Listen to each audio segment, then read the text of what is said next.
Talbot House wouldn't be the house it is today without Tubby, soldiers, veterans. Yeah, absolutely, yeah. Can we touch on some of the First World War and Second World War veterans that came through the front doors of Talbot House? Not just veterans, but also authors, the battlefield guides, etc.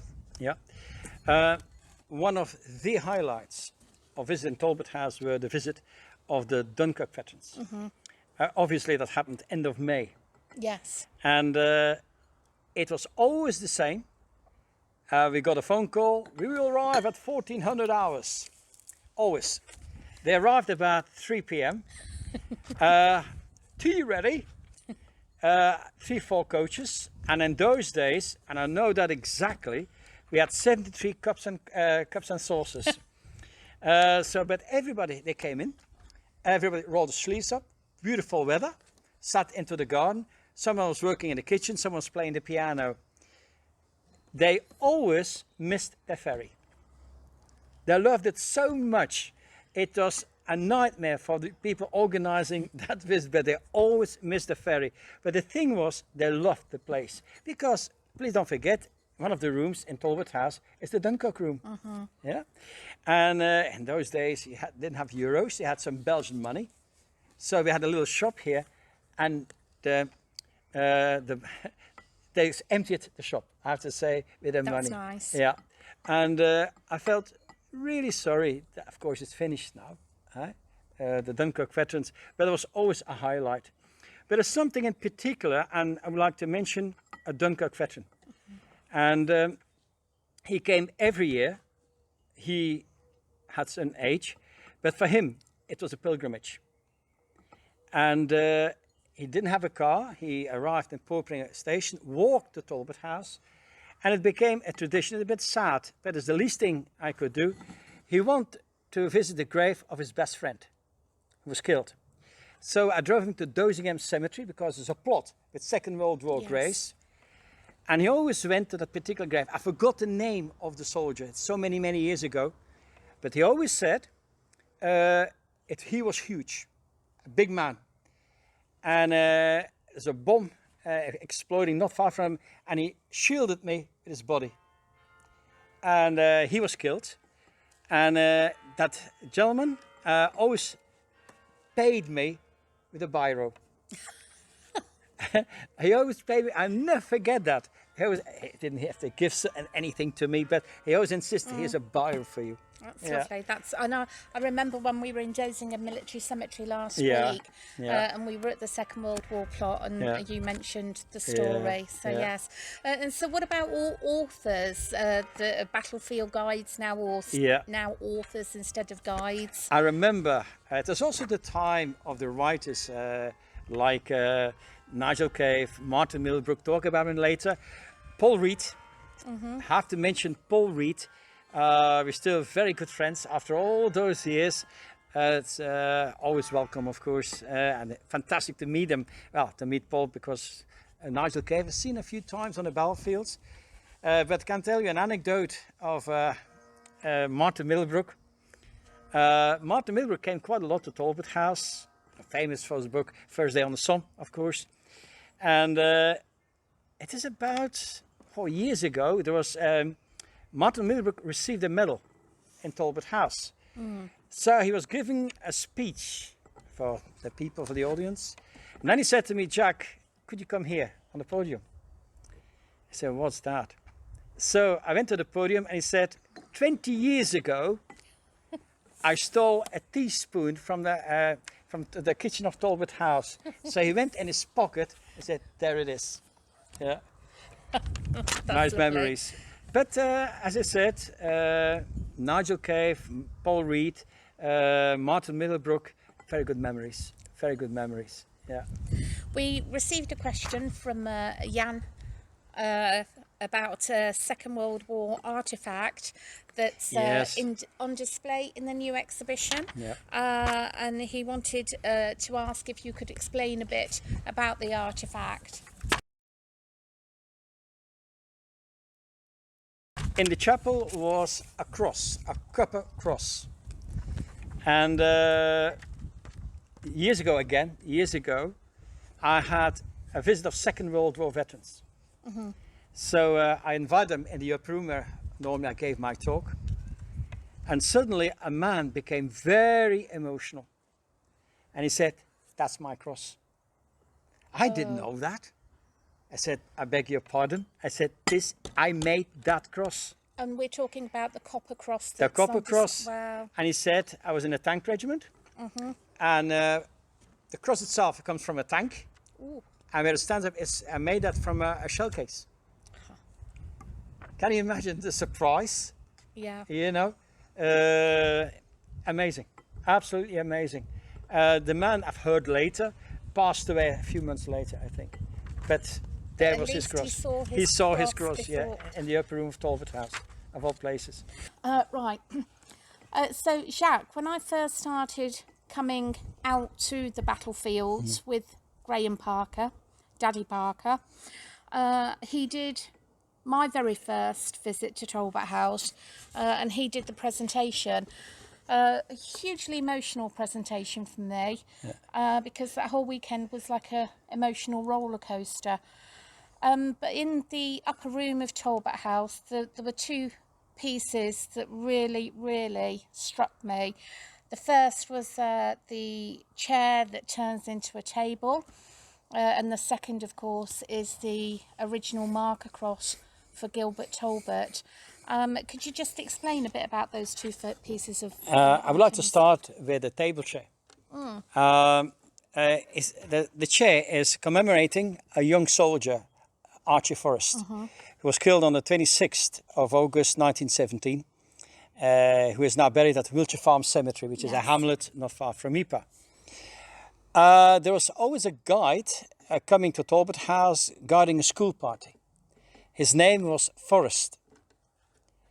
And of course, I was talked about Archie Forrest, special company. He was transporting gas cylinders. And of course, when the gentleman always heard his name, he got intrigued.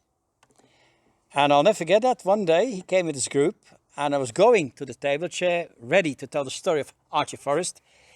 And he said to me, "Jacques, I have to stop you here. I did a bit of research. I'm intrigued. My name is Forrest." And he said, "I have aunts, two aunts or three aunts. And when I was a child, they spoiled me terribly." And turned out that Archie Forrest was their brother.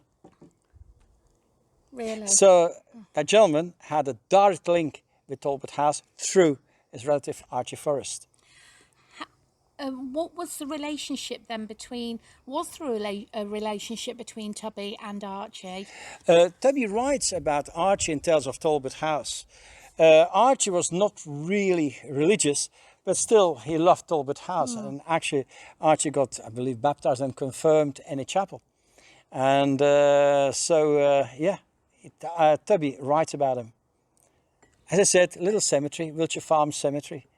And so for Gilbert's cross, the wooden marker cross? Yeah, well, as you know, first there were grave markers, and in Talbot House was an empty case. And in the case, you could see the shape of a cross. Bit of a mystery, yeah? And it was many years ago, and one afternoon, I had a group of people coming to Talbot House, with them carrying a grave marker. And it was the original grave marker of Gilbert Talbot. So I thought about the case, we opened the case, and the cross perfectly fitted in the shape of that cross. Oh, it must have been really emotional actually seeing the original wooden marker cross of Gilbert Talbot. Yeah, absolutely. I couldn't believe it. Couldn't believe it. Yeah. Amazing, isn't it? Oh. I always say this is the magic of Talbot House. It brings people together, but it also brings ephemera that ultimately also bring people together again. Oh yeah, absolutely. That is true. That's true, yeah. And so I just really want to touch on the young man that's actually filming this interview. Yes. Simon. Yes. Can you just explain to me what your very first memory of Simon? Oh, that's easy. I was Yes. running in the house shouting, "It's a boy! It's a boy!" So everybody in Talbot House knew Simon was born and it was a boy. So everyone came running in the house, and then afterwards we had a young Simon running around the house. It's a circle, it's round. But I still remember vividly the first time that Simon actually met a veteran I knew so well, Donald Hodge, you know, and Donald asked for his age and the age difference. I remember that, Simon. Yeah. Oh, bless. Talking about Donald Hodge was my veteran. And why was that? He came quite often to the house, and Donald always sat on the same place where he sat with his brother Herbert in 1917. He always sat in the middle of something. And oh dear, when someone sat on his place, I was here before you, lad. Yeah. And when he came, that is what I always did, I have to be honest.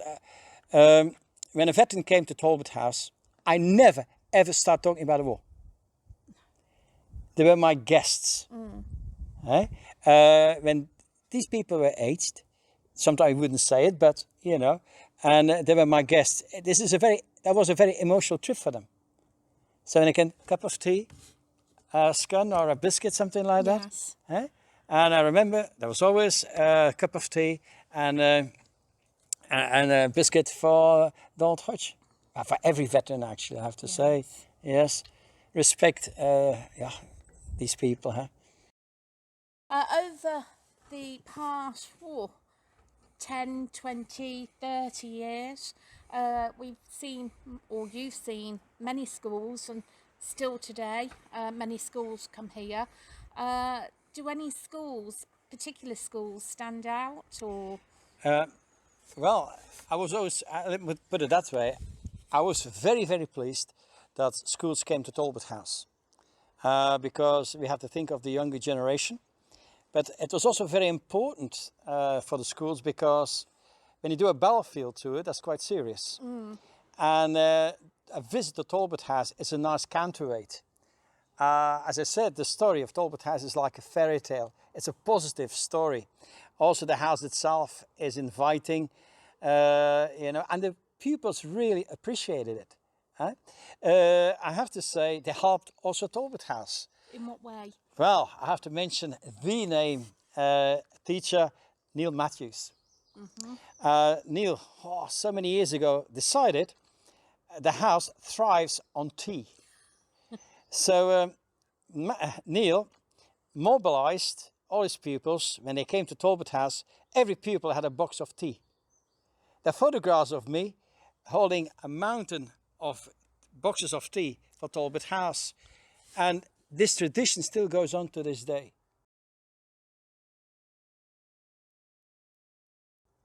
So we should be very grateful to Neil to do this, to make that effort. Because I learned that in all my years in Talbot House, the best thing you can ask a British person, a cup of tea. Well, a lot of Belgians now as well. Well, I had a Neil. No, it's very important, very highly appreciated. And sometimes from time to time I see Neil on the battlefields. It's very, very nice. Also, there's another thing of Talbot House, there's friendships, you meet people coming back. That's nice. Yeah. Schools is important. They learn a different aspect of that First World War. Very important. Is there anything else you'd like to add? Time is limited, but towards the Talk Age groups coming to Talbot House. So many, they did so much, as I said. Frank Johnston, I never forget him, came to Talbot House, and there's a tradition. The last meal in Talbot House, organized by Frank, was the ploughman's lunch. And funny enough, years later, I always thought about Frank, but I did hiking in Yorkshire and Scotland. And after a good hike, I had a fantastic ploughman's lunch. And then I thought of Frank. Little things, but it became so important. Thank you, Jacques. Yeah. Oh, I have to pay homage to those people. They're very important, etched in my memory. And what a memory. Well, at my age. I keep you young though. Yes, you do, yeah. So as we bring this interview to a close. Why do you think it's important to keep Talbot House open to the public? It's very simple actually, because the house, I call it a living museum. This house still has a function. And again, as you just rightly said, it brings people together. And it would be terrible, and I couldn't believe that, is that sign, Talbot House, Every Man's Club, 1950 with a question mark. Yeah. It would be unthinkable that they have to change that sign in with that question, 1915 with 2020. And I think really that says it all, doesn't it? Absolutely. And it is a genuine place, a genuine soldier's house of the First World War. It's unique. And they left their fingerprints. Everything in the house tells a story. And actually the story of Talbot House is like a fairy tale. It's a very human story. When veterans talked or wrote about a house, three things came forward: light, laughter and warmth. Perhaps I'm exaggerating, but I always say Talbot House was the only place where the soldiers found a bit of kindness. Outside that door was a completely different story, wasn't it? It was indeed. Yeah. And so, Jacques, thank you very much. You're most welcome. Thank you. I'm not finished myself. Oh, haven't you? Oh, No. sorry. No. Oh, well, yeah, but he's going to chop it about, aren't you?